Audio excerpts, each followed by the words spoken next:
Madame, Monsieur, bonjour et bienvenue. Le président de la Banque africaine de développement en visite en Côte d'Ivoire, Akinwumi Adesina, a visité hier l'hôpital mère-enfant de la commune de Bingerville.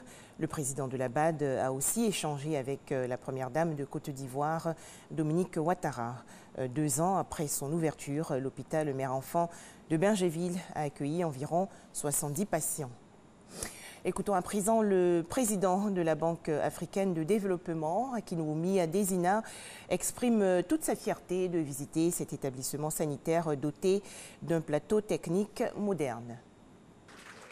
Et j'étais à Yamoussoukro avec lui quand il avait fait son discours. Et le discours, c'était un discours très important et émouvant au même temps. Et j'ai avec moi les mouchoirs. Et j'ai crié un peu quand le président a commencé à parler de son accomplissement en tant que président, ce qu'il avait fait pour son pays, l'avenir du pays au niveau économique, au niveau politique, au niveau social et tout ça là. Il y a les larmes qui tombaient sur moi là. Ce que votre mari, monsieur le président, a fait pour ce pays, c'est incroyable. Incroyable au niveau de la croissance économique. Je suis très fier de la Côte d'Ivoire. Moi, je suis ivoirien parce que je travaille beaucoup à Bouaké pendant 5 ans. Entre 1990 jusqu'à 1995. Et depuis que votre mari a été le premier ministre de la Côte d'Ivoire, il avait à l'époque ces choses, je ne sais pas comment vous avez pas... Le pâte comme ça. Avec un peu gris comme ça. J'aimais depuis la distance. Je ne savais pas qu'un jour va revenir qu'il y aurait l'occasion de travailler en étroite collaboration avec votre mari. La Côte d'Ivoire a eu la chance d'avoir le président Alassane Ouattara en tant que président de cette république. Vous avez parlé tout à l'heure du président, de mon époux, avec des mots très gentils qui m'ont été droits au cœur. Et vous avez dit... J'étais à Bouaké quand il était Premier ministre et il avait des pattes grises. C'est comme ça que je suis tombée amoureuse de lui.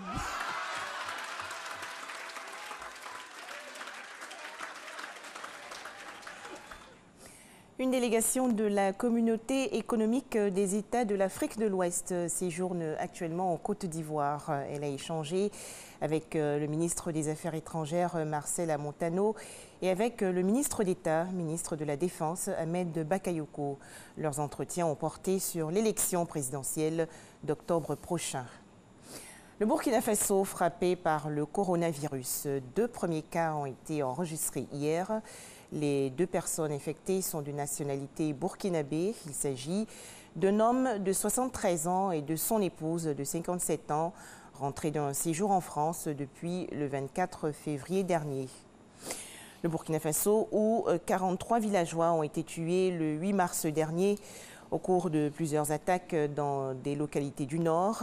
Le gouvernement burkinabé a précisé qu'il s'agit d'attaques de groupes d'autodéfense en représailles aux actions djihadistes. Un deuil national de 2 jours a été décrété dans tout le pays. Au Mali, le groupe de soutien à l'islam et aux musulmans, la coalition terroriste affiliée à Al-Qaïda au Maghreb islamique, a publié le 8 mars dernier un communiqué. Le groupe de soutien à l'islam et aux musulmans affirme qu'il ne pose aucun préalable aux discussions si ce n'est le retrait des troupes françaises de l'opération Barkhane. Enfin, les magistrats et avocats en colère au Niger, ils observent depuis hier une journée justice morte en vue de protester contre l'immixtion du pouvoir dans les affaires judiciaires. Selon le syndicat autonome des magistrats, ce mouvement de grève est largement suivi dans les cours et tribunaux du pays. Merci de nous avoir suivis. 13h, le journal.